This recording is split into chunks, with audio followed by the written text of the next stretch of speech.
안녕하세요. 저는 올해 36살이고 자녀 2명을 키우고 있는 남자입니다. 처음 제 아내를 만나게 된 건 제가 29살 때입니다. 재수를 하는 바람에 늦게 대학교를 졸업을 했고 저는 생애 첫 회사를 다니고 있었습니다. 그때 당시 아내는 회사에서 비품과 영수증 관리를 도맡아 하던 계약직 사원이었죠. 그런데 어느 날부터인가 아내는 저에게 자꾸만 마실 거를 건네주는가 하며 퇴근하면 자신이 맛있는 걸 사주겠다고 말을 걸었었죠. 하지만 그때 당시 저는 만나고 있는 여자친구가 있어서 정중하게 거절을 했죠. 그렇게 시간은 빠르게 지나가던 어느 날이었습니다. 여자친구의 생일이 하루 앞으로 다가왔고 저는 몰래 이벤트를 준비하려고 여자친구의 원룸 자취방으로 찾아갔습니다. 그날은 여자친구가 친구들과 생일 파티를 하고 들어온다고 했기에 아무런 생각도 없이 비밀번호를 누르고 들어갔는데 여자친구는 어떤 남자와 단둘이서 바람을 피우고 있더군요. 저는 평소에 자존심이 너무 센 성격이었기에 그냥 별말 없이 준비했던 선물을 집 안으로 집어 던지고는 뒤돌아서서 나와버렸습니다. 뒤에서 여자친구의 목소리가 들렸지만 저는 돌아보지 않았습니다. 정말 서로 좋아했고 충격적인 그 상황이 힘들지 않았다면 거짓말이겠죠. 하지만 도저히 용서를 할 수 없었기에 모든 연락을 피하고 저 혼자서 그 상처를 묵묵히 견뎌내고 있었습니다. 그런데 제가 그렇게 힘든 걸 아는지 모르는지 계약직 사원이었던 아내는 제게 매일같이 호감을 표시하더라고요. 사실 저는 아내에게 관심이 없었습니다. 외모는 평범하면서도 귀여운 편에 속했지만 여자에 대해 진절머리가 났던 상태였습니다. 하지만 아무리 거절을 해도 계속해서 제게 달라붙길래 그냥 퇴근하고 술이나 한잔 하자고 말하게 되었죠. 그날 얘기를 들어보니 아내는 가정 환경이 썩 좋지가 않았습니다. 돈을 벌어서 혼자 계시는 어머님과 어린 남동생의 뒷바라지를 하고 있다더군요. 물론 저보다 어린 나이에 기특하게 열심히 사는 모습이 좋아 보였지만 그저 그런 마음일 뿐 아내에게는 전혀 마음이 가지가 않았습니다. 그렇게 퇴근 후 술을 마시는 게 몇 번이 반복되다 보니 점점 외로워져서 정신을 놓은 건지 아내와 함께 시간을 보내게 되었습니다. 사실 그날 이후로 사귄다고 말만 하지 않았을 뿐 다른 연인들처럼 데이트도 하고 사귀는 것과 다름이 없었죠. 그렇게 몇 개월을 지내다 보니 새벽녘에 전 여자친구에게서 연락이 오더군요. 사실 시간도 많이 지나게 되어서인지 별로 대수롭지 않게 생각을 하게 되었고 결국에는 헤어졌던 여자친구와 다시 만남을 가지기로 했었습니다.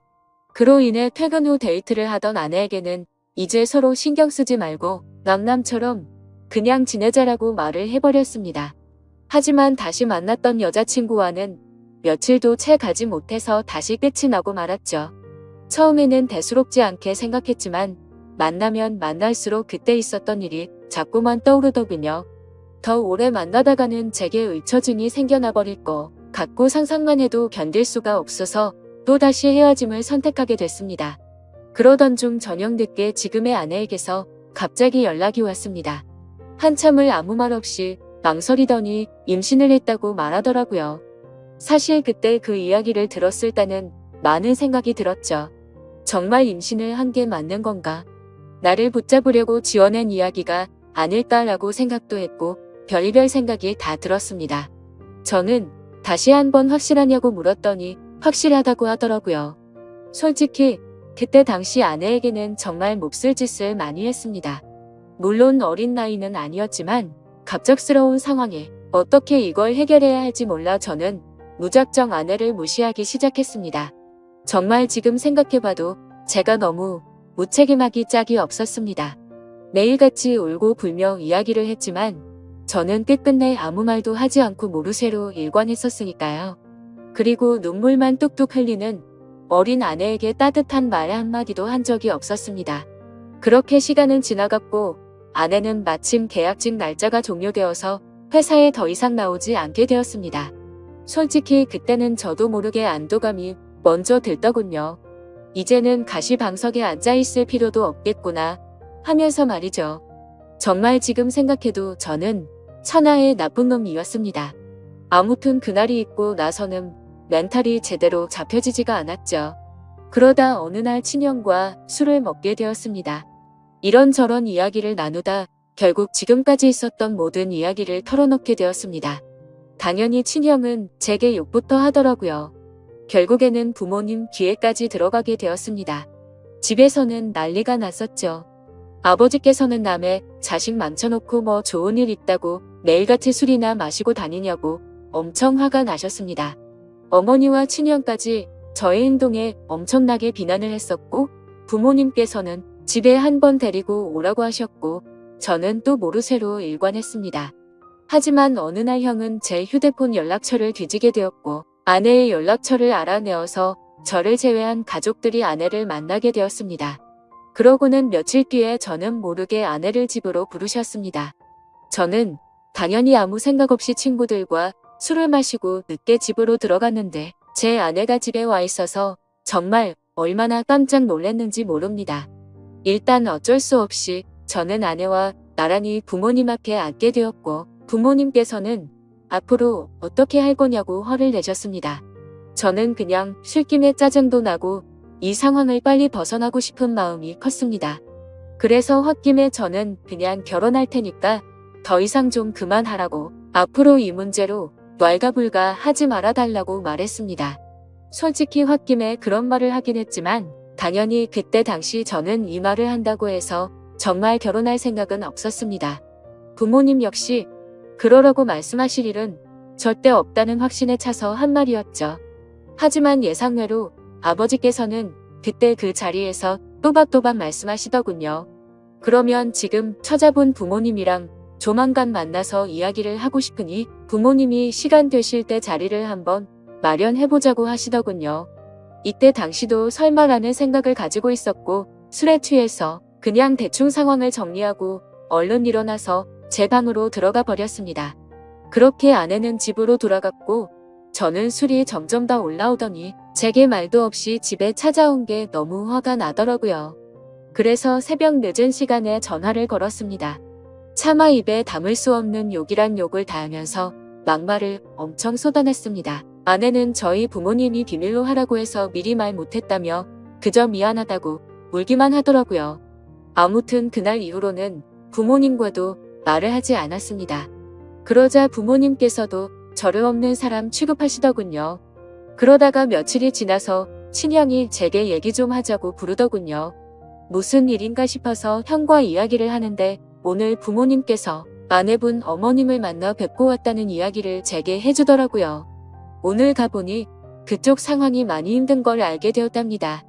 얘기를 해보니 아내가 벌던 돈들은 전부 처가댁의 장모님과 처남의 생활비로 다 들어갔었고 지금까지 아내가 모아놓은 돈도 없다고 말하더군요. 그쪽이 형편이 좋지 않아서 당장 혼수조차 부담하기가 힘든 상황이라며 제게 어떻게 하려고 이런 일을 벌인 거냐고 묻더라고요. 저는 그 말을 듣고 속으로 만세를 불렀습니다. 이제 부모님께서도 이 결혼을 포기하시겠구나라는 생각이 들었던 거죠.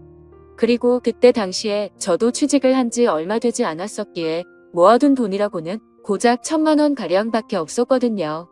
하지만 보수적인 성격이었던 저희 부모님은 고집을 꺾지 않으셨습니다. 결혼식이야 가족끼리 조촐하게 치르면 되는 거고 집 문제야 본가에서 같이 살면 다 해결되는 문제니 뭐가 문제냐며 제 기대를 꺾어버리셨습니다. 결국 순식간에 결혼 날짜를 잡게 되었고 일정대로 척척 진행이 되더군요.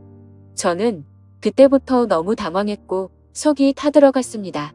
그렇게 좋아하지도 않았던 여자랑 결혼을 해서 평생을 함께할 생각에 암담하더군요.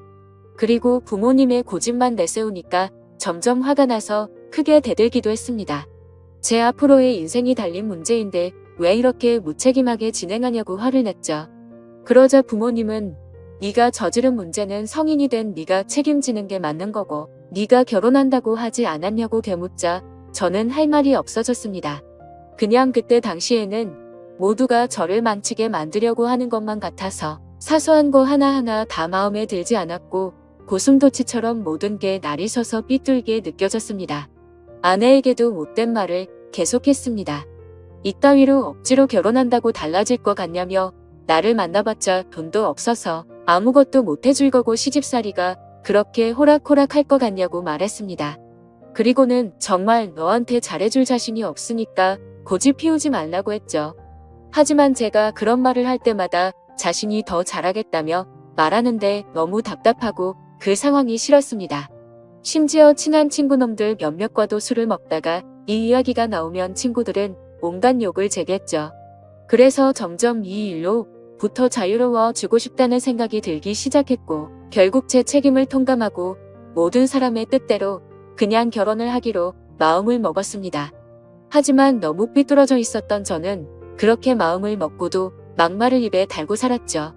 부모님께는 잘 살 자신이 없으니 행복한 결혼 생활을 할 거라는 기대는 하지도 말라고 했고 아내에게도 늘 차갑게 몹쓸 말들을 많이 했습니다. 그리고 결국에는 결혼을 하게 되었습니다. 정말 좋아서 한 결혼도 아니었으니 신혼생활은 말할 것도 없었습니다. 신혼여행은 해외여행은커녕 국내에 있는 흔한 여행지로 갔습니다. 심지어 그곳에 가서도 아내는 내팽개쳐두고 혼자서 이곳저곳 돌아다녔고 거의 말도 하지 않았습니다. 그리고 나서 일상생활을 하면서도 퇴근하고 집에 들어오면 게임을 하거나 TV를 보면서 지낼 뿐 아내와는 일상적인 대화는 나누지도 않았습니다. 그리고 주말이나 노는 날에는 저는 항상 밖에서 친구들과 놀고 술을 먹다가 들어오고는 했죠.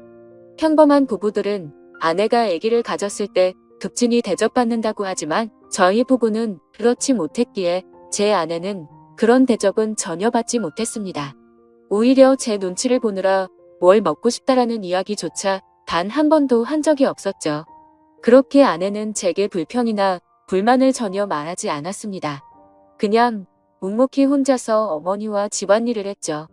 하지만 저도 사람인지라 마음이 안 좋을 때도 있었지만 자존심이 쓸데없이 너무 강한 나머지 그러게 내 말 듣질 않을 생각으로 그냥 그러려니 하고 넘어갔습니다. 그러다 어느 날 새벽에 예정보다 진통이 일찍 와서 정신없이 산부인과로 향했습니다.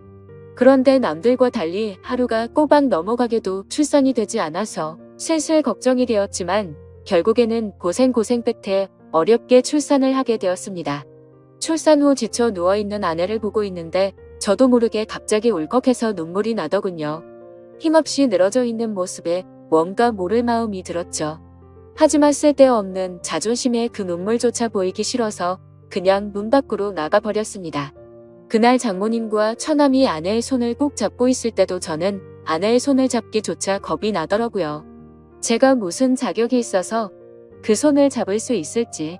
그냥 무심한 척 수고했다는 말 한마디를 남기고는 그렇게 나왔습니다. 그날 이후로는 제 아내에게 미안한 마음이 많이 생겨났습니다. 언제나처럼 무뚝뚝하게 아내를 대했지만 마음은 그렇지 않았죠. 예전과 달리 미안한 마음이 생겨났었고 그동안 미안했다는 말 한마디를 하고 싶었습니다. 그렇지만 왠지 모를 쓸데없는 생각에 아무런 말도 하지 못했던 거죠. 그러다 어느 날째 어머니께서 간이 좋지 않으셔서 계속 정기검진을 받고 계셨는데 결국에는 이게 점점 상황이 악화되었습니다. 병원에 입원하셨을 때 친형과 어머니 그리고 아내가 번갈아 가면서 병실을 지켰습니다. 전 휴일에만 병실을 지켰고요. 자녀를 낳아서 키우고 계신 분들은 아마 아실 겁니다. 새벽이고 낮이고 아이가 잠도 안 들고 울고 할 때마다 아내는 잠이 들지 못했습니다. 그렇다고 제가 애를 봐주고 하지도 않았으니까요. 그렇게 잠도 제대로 못 자고 병실에서 간호를 했으니 그 피곤함은 말로 표현할 수가 없을 거란 거 잘 알고 있었습니다. 그런데 그때조차도 따뜻한 말 한마디 하지 않았습니다. 병실에 있던 다른 분들조차 며느리가 진짜 효녀라며 저한테 장가 잘 갔다는 칭찬을 할 때도 아무런 말도 하지 못했습니다. 입이 두 개라도 할 말이 없는 건 당연했던 거죠. 다행히 수술은 잘 되었고 어머니께서 퇴원하시기 전까지 아내는 그렇게 육아와 병간호를 했습니다. 어머니가 몸이 괜찮아지시고 집에 오셨을 때 부모님께서 물려받은 땅을 팔았다며 1억 5천만 원을 주셨습니다. 근처 전세라도 얻어서 이제 분가라고 하시더라고요. 아내는 한사코 괜찮다고 말하는데 저는 그러자고 했습니다. 사실 이때 그러자고 말을 한 건 아내에게 미안한 마음이 너무 커서였습니다. 아무래도 시부모님이랑 같이 사는 것보다는 그래도 무뚝뚝한 남편일지라도 아들과 셋이서 사는 게 나을 거라고 생각했죠.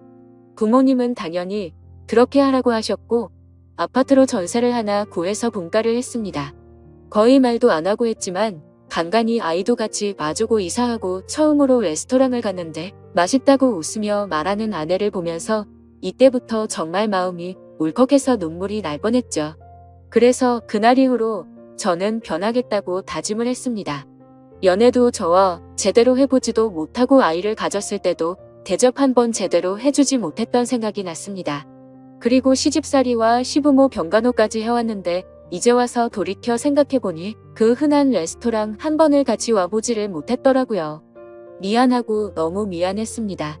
비록 무뚝뚝하게 말하고는 했지만 이때부터는 그래도 나름대로 다정하게 대했습니다. 그러다가 장모님께서도 평생 겪고 계신 질환으로 많이 아프시기도 했고 처남도 중학생이라서 아내는 간간히 처가에 들려서 집안일을 돕고 집에 들어오고는 했습니다. 나중에 알게 된 사실이지만 장모님께서는 류마티스 관절염을 손가락 마디마디에 걸리셨습니다. 이게 집안일을 하거나 할 때 끔찍할 정도로 아프다고 하더라고요. 하루는 그런 아내가 너무 안쓰러웠고 장모님과 처남까지 마음에 많이 걸렸습니다. 그래서 저는 아내에게 말했습니다. 그냥 장모님이랑 처남 다 같이 여기서 지내자고 말했죠. 진심으로 한 말이었습니다. 그랬더니 아내가 이러더군요. 미안해요. 앞으로는 자주 안 갈게요. 미안해요. 저렇게 말을 하더라고요. 아내의 저 말 뜻이 어떤 걸 의미하는지 다들 아실 거예요. 아내는 제가 처갓집에 자주 가는 걸 못마땅하게 생각해서 비꼬는 마음으로 저렇게 말을 한 걸로 오해를 한 거였습니다. 지금까지 하지 못했던 미안한 말과 참았던 눈물이 울컥해서 쏟아져 버렸습니다. 아내 손을 꼭 붙잡고 미안하다고 말하면서 때처럼 너무 서럽게 울어버렸습니다. 당황해하는 아내에게는 그동안 정말 미안했다면서 앞으로 살면서 그동안 잘못했던 거 천천히 다 갚을 테니 용서해달라고 정말 서럽게 울었습니다. 그리고 처음으로 아내와 오랫동안 마음에 있었던 많은 말들을 이야기했습니다. 그동안 잘해주지 못해서 미안했다는 말과 함께요. 아내 역시 눈물을 흘리며 그렇게 처음으로 서로 꼭 안고 같이 울었네요. 그 일이 있고 나서 아내가 장모님께 같이 살자고 이야기를 했을 때 장모님께서는 완강히 거절하셨습니다. 사실 이건 당연하다고 생각했죠. 사위라고 하나 있는데 자기 딸을 그렇게 서럽게 만들었는데 이 집으로 들어오면 얼마나 눈치를 줄까라고 당연히 생각하셨을 것 같습니다. 본가에 계시는 부모님께서는 흔쾌히 그렇게 하라고 허락을 하셨고 결국에는 제가 처가댁에 가서 장모님께 무릎 꿇고 사죄했습니다. 그동안 죄송했다고 앞으로는 정말 잘하겠다고 했죠. 그렇게 장모님을 겨우 설득해서 같이 살게 되었습니다. 지금은 그 누구보다 아내만 사랑하고 전에는 상상도 못한 애교도 떨면서 그렇게 살고 있습니다. 세상에서 아내가 가장 예뻐 보이고 가장 사랑스럽네요. 집안일도 제 나름 열심히 돕고 있고 육아도 열심히 하고 있습니다. 그리고 아내와 저 사이에는 예쁜 딸아이도 한 명 더 생겨났고 더 예쁜 가정을 이루게 되었죠. 이게 제게 있었던 5년 전 이야기입니다. 지금은 장모님과 처남 그리고 제 아내와 자식들 이렇게 6식구가 다 같이 행복하게 살고 있습니다. 넉넉지 않은 형편일지 몰라도 휴일이나 주말이 되면 가능하면 가까운 곳으로라도 바람을 쐬러 다니고 있고요. 지금은 아내에게 잔소리도 들어가면서 지내지만 그 누구보다 행복하게 해주려고 아내를 여왕처럼 받들고 지내고 있습니다. 그런 저를 기특하게 보셨는지 장모님도 항상 우리 사위가 최고라며 저를 감싸주시고 온 가족이 서로를 너무 애틋하게 생각하고 행복한 나날을 보내고 있네요. 지금은 정말 그 어느 때보다 행복합니다. 제 착한 아내 덕분에 저의 못난 모습들이 고쳐진 것 같아서 정말 고맙게 생각합니다. 아마 그때 아내가 저를 버리고 떠나버렸다면 저는 그저 그런 인생을 살고 있었을 테고 평생 후회만 하면서 살았을 것 같다고 생각이 드네요. 앞으로도 저는 과거의 아내에게 잘해주지 못했던 걸 평생 갚아 나가려고 합니다. 물론 평생이 걸려서 제가 잘하더라도 그 큰 상처를 준 건 다 갚지 못하겠지만 지금은 제 아내도 행복하다고 말해주니 너무 미안하고 고마운 마음만이 가득하네요. 제 사연을 읽어주셔서 감사드립니다.